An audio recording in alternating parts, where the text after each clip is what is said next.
एक बार राजू नाम का एक व्यक्ति काम ढूंढने के लिए शहर गया।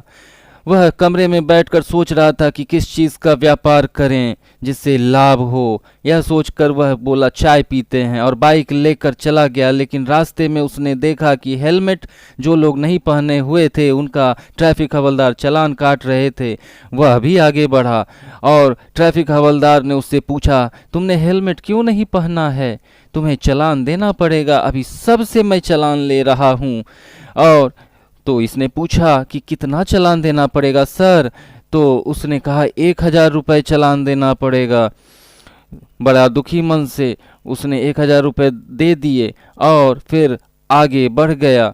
एक चाय की दुकान पर राजू रुका। चाय पीते पीते उसके मन में ख्याल आया, क्यों न हेलमेट का ही व्यापार शुरू किया जाए, क्योंकि शहर में हेलमेट तो बहुत बिकते हैं।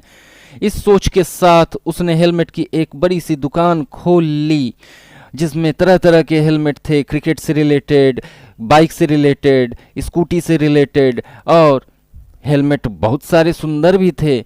तो सुंदर सुंदर हेलमेट खरीदने के लिए लोग उसके दुकान पर आने लगे। जब उसका व्यापार बढ़ा तो उसने एक आदमी रख लिया जिसका नाम भोलू था। भोलू बहुत ईमानदारी से काम करता था। उस पर दुकान छोड़कर राजू कई बार चला जाता था। इस बीच में उसका व्यापार बहुत बढ़ गया, खूब मुनाफा होने लगा। और यह देखकर भोलू की नीयत खराब हो गई। एक बार राजू किसी काम से बाहर जाता गया तो उसने कुछ पैसे चुरा लिए। उसका मन बढ़ गया और इस प्रकार जब राजू जाता बाहर तो भोलू गले से कुछ पैसे चुरा लिया करता था।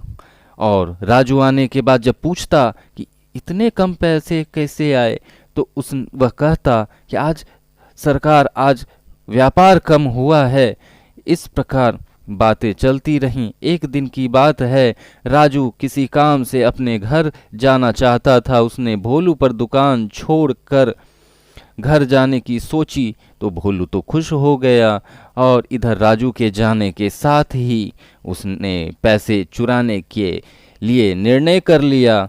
जब राजू कुछ दिनों के बाद गांव से वापस शहर आया, इस बार उसकी बेटी भी उसके साथ थी। तो वह जब दुकान पहुंचा तो गल्ले में देखा और हिसाब जब किया तो उसने भोलू से पूछा कि इतना कम मुनाफा कैसे हुआ? जब मैं रहता था तो बहुत सारा मुनाफा फायदा होता था, और जब मैं दुकान छोड़कर गया हूं तो मुनाफा बहुत कम है। तो दुखी हुआ वह और घर आकर अपनी बेटी यमुना को सारी बातें बताईं।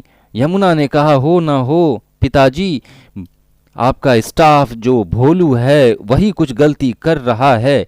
तो राजू ने कहा, नहीं बेटा, भोलू बहुत ईमानदार बच्चा है, वो ऐसा नहीं करेगा मेरे साथ, वो कभी नहीं चोरी कर सकता। उसकी बेटी यमुना बार बार उसको समझा रही थी लेकिन कुछ नहीं बोली। फिर एक दिन यमुना ने चुपचाप सीसीटीवी कैमरा दुकान में लगा लिया और उसका कनेक्शन अपने लैपटॉप के साथ कर लिया, जो लैपटॉप घर में था। राजू के जाने के बाद भोलू रोज की तरह गले से पैसे चुराने लग गया। यह उसके लैपटॉप में दिखाई पड़ रहा था। उसने तुरंत अपने पिताजी राजू को बुलाया और दिखाया कि देखिए, मैं कहती थी ना भोलू चोर है। राजू गुस्से से दुकान आया और उसने भोलू से पूछा कि ये सब क्या कर रहे हो? क्यों तुमने मेरे साथ धोखा किया, मेरे विश्वास को तोड़ा? भोलू ने कहा, ऐसा हो नहीं सकता। तब राजू ने कहा, ये देखो लैपटॉप, तुम्हारी चोरी का सबूत, और तुम्हारी अब यहाँ कोई ज़रूरत नहीं। भोलू हाथ जोड़कर विनती करने लगा, मालिक मुझे माफ़ कर दो। उसने कहा, यह माफ़ी के योग्य नहीं है, मैंने भरोसा किया और तुमने भरोसा तोड़ दिया, ये गलत बात है।